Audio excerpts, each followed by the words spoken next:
Something you may not have noticed at all led some Avatar viewers to such a negative reaction to Sigourney Weaver's character that she was given an embarrassing distinction.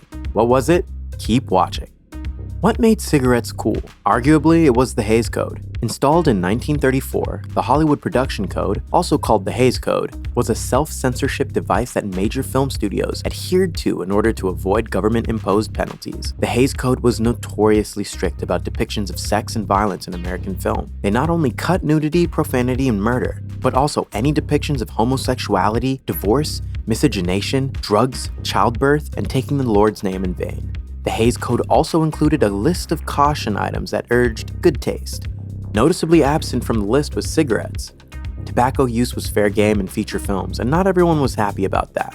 The CDC did note that cigarette consumption went way up in the 1940s. A film critic would point to the Hays Code as a direct reason for that. Although cigarette use has been on the decline since the late 1970s, the Smoke-Free Media Project is very cognizant of the correlation between movies and cigarettes over the past few decades.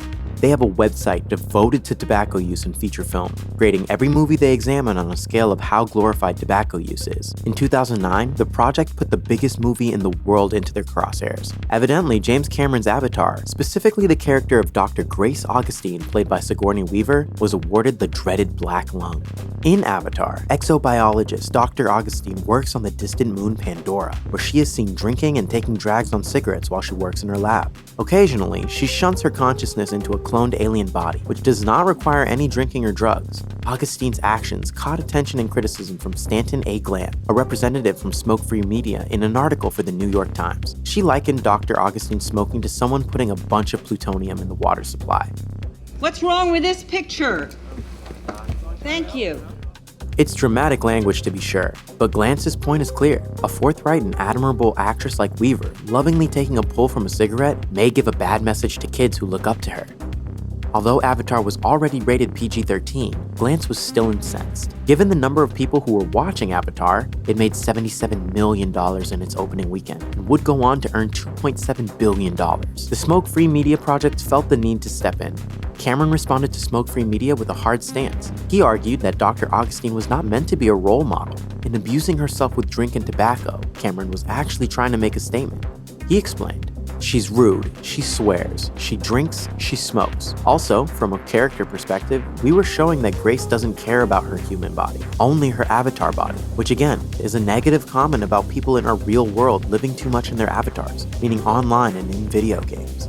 Cameron further argued that depicting smoking was not the same as endorsing the activity, saying, "I don't believe in the dogmatic idea that no one in a movie should smoke.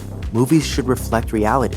If it's okay for people to lie, cheat, steal, and kill in PG-13 movies, why impose an inconsistent morality when it comes to smoking? I do agree that young role model characters should not smoke in movies, especially in a way which suggests that it makes them cooler or more accepted by their peers. Smoking is a filthy habit which I don't support, and neither, I believe, does Avatar." Are you serious? Yeah. Cameron's stance goes into a strange arm of film discourse that has arisen on social media in the last few years.